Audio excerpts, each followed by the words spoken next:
to. No proste si to vedeli. A potom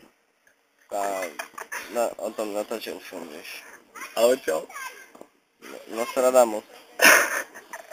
O čom to je? Ja to píči, to je taký chuj, teraz ti to tu celý čas rozprávam, taký neverending story. Ty vám pošlo už do píči.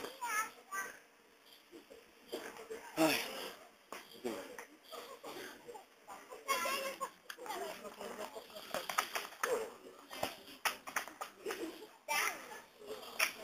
Nostradamus.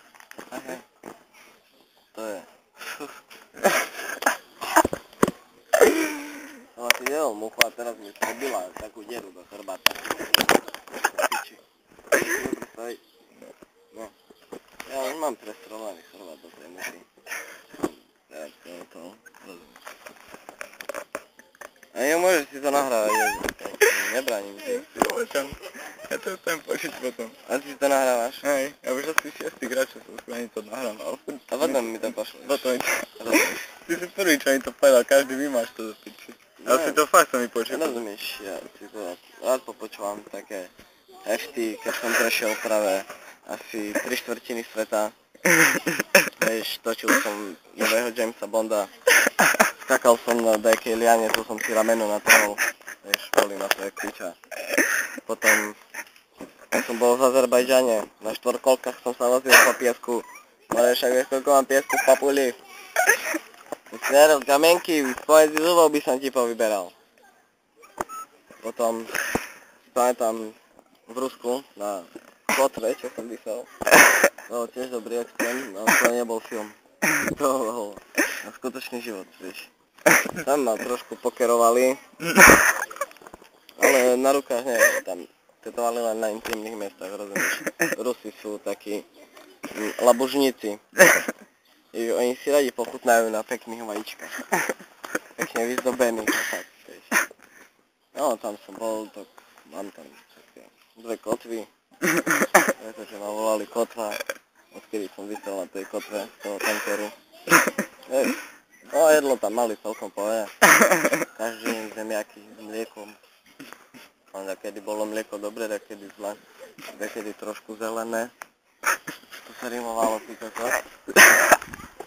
Ale inak to bolo fajn, vieš, tak do piči v Rusku si pojachtiť na torpede, tak si po vode ťa vystrelia a ty pičíš a letíš a nevidíš za sebou nič. Potom len taký padák ťa vysunie, vieš, čo zastaví, taká hama.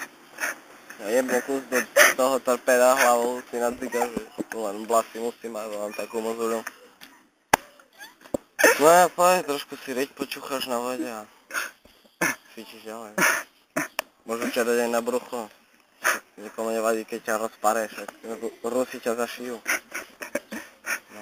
Si jak divno mokrý. Ale... Ja mám molil, ale... Trošku mi vidno prdovku, ale... To je nárokom, vieš, som keď si kúpil nové trenky, tak sa ich poukázať.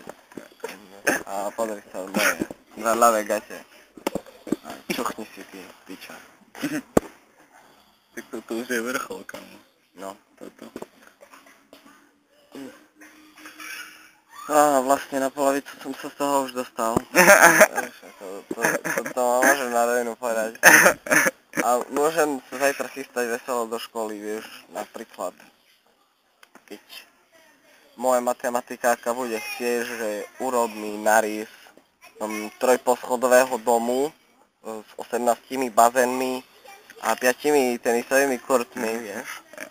Tak ako, ja by som si dneska večer na to sadol, vieš, a by som si zobral pravicko, pentelku, aby som proste urobil ten podorys toho trojposchodového domu s 18 bazénmi a 5 tenisovými kurtmi. Vieš, to máš tak. Matematika na prvom mieste. Vieš. Som sa ostriekal od čňačky, vidíš. Mám s kutíkom. Ty si nešikovný. Vieš, ako to vyzeráš? Do piči, jak Jack White. Víš, také máš veľké gate, také pasikavé. Ja, pekné. Páči sa mi? Taky vidím, mám ten šild, víš? Že vlasky, tie oči také ako pomlčky. Tak to si dofarbím vlasy na čierno, vieš, trošku také kučeravejšie. Taký rangerský klobučík a si jak Jack White do piči. Vieš, o čom hovorím, ne? Aj, presne tak som to pochopil. A nerob si piču z toho, že si to nepochopil a hovoríš, že jasne pochopil som. Vieš, to nemôžeš len tak si povedať, že áno, tak nepochopil som to, ale že by nevyzeral on ako koda, nemusel mi to dvakrát vysvetľovať. Poviem, že som pochopil. A čo nám ešte poviete z vašeho nového života? No, vy ste moderátor? Áno. A z akej televízie? TA3 zistuje, že čo je mladým ľuďom. Môžete otočiť kameru aj na seba, prosím? Tam netočím kameru, ja len zvuk. Áno. To sa bude reportáž. Či chceš kameru, hej? No. Hej, dobre, vy majú